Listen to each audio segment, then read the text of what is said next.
Hi, and welcome back to Your Autism Game Plan. I'm Joya Vanderlaan, a family nurse practitioner, a functional medicine specialist, and an autism mom.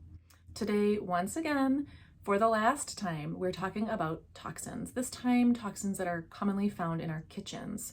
These are products that we use often: dishwasher soap, dish soap, sprays and wipes to clean our counters and our floors and our sinks and everything. Did you ever think that those were potentially causing risk or toxicity, these chemicals, to you, your family, your kids? It's especially important for autistic kiddos because they often are not as good at detoxifying as your typical person, your typical child. Not only that, these chemicals are toxic for all of us. So really, in helping our autistic children or child, we're doing the best for everyone in the house. Very often, things like asthma or allergies or skin rashes and that kind of thing can happen as a result of using these products in our home. So why not just avoid them? There are plenty of clean alternatives that are non-toxic and won't cause these things. And so I'm here to kind of talk about that today. So let me speak generally or broadly about sprays and about wipes that we use. And these are in the kitchen a lot of times, but we use them other places too. A big concern I have with sprays is there are particles in the air, right? And we're spraying it and these particles get up in the air and then we breathe them. If you can smell it, you're breathing in those particles. And what is in there? Is it something that we want in our bodies or not? The problem with the wipes is very often on the labeling itself of, for instance, Clorox and I think Lysol as well, it says wash with soap and water after you use this. So my question then would be, why do you need to use those if you're having to wash with soap and water anyways to get this stuff off? If you're putting it on your children's toys, right? You're washing or spraying with Lysol wipes or Clorox wipes or the sprays. If they're telling us this product needs to get off the counters or the toys or whatever it is that you're cleaning, why are we using it in the first place? Why don't we just wash with soap and water? So I've told you before, turn that bottle around and look at the label. What is in there?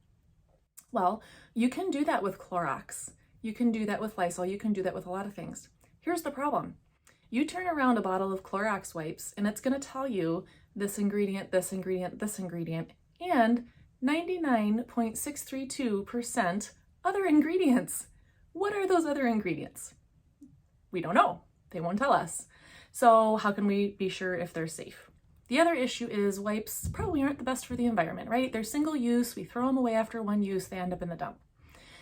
My third issue with the wipes is they use what's called quats or quaternary ammonium compounds. These are the ingredients that are listed, not the 99.632 other ingredients, but these are the ones that are actually listed and named.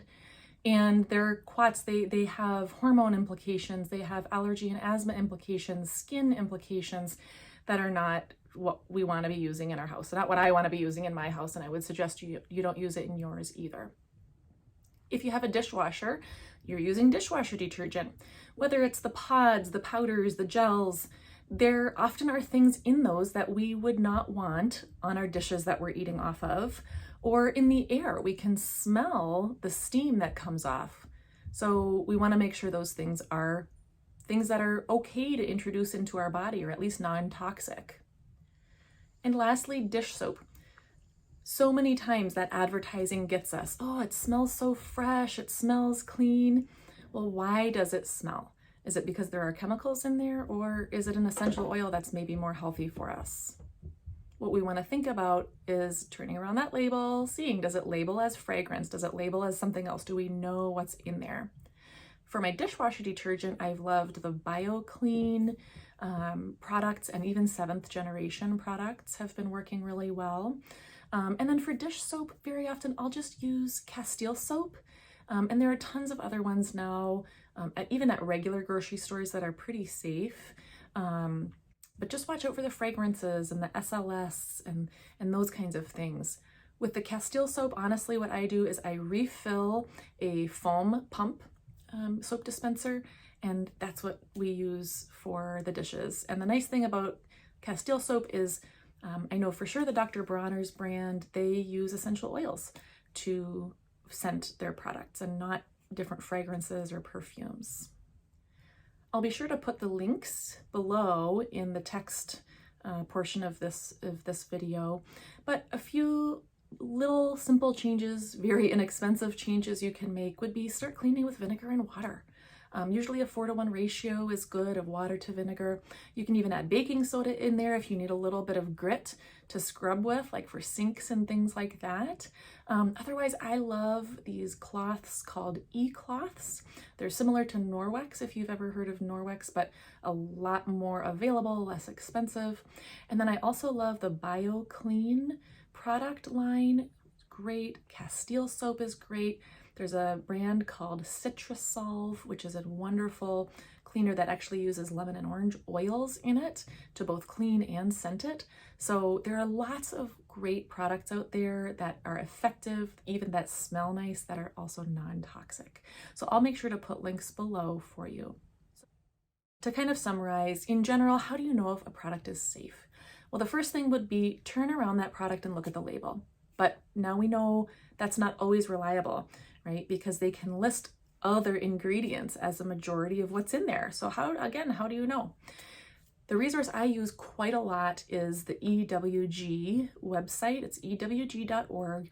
And you can kind of search products, even products like Clorox and Lysol and the typical ones, and see what is in there and how do they evaluate its safety and risk for cancer and allergies and all of that kind of stuff. So the EWG website is great.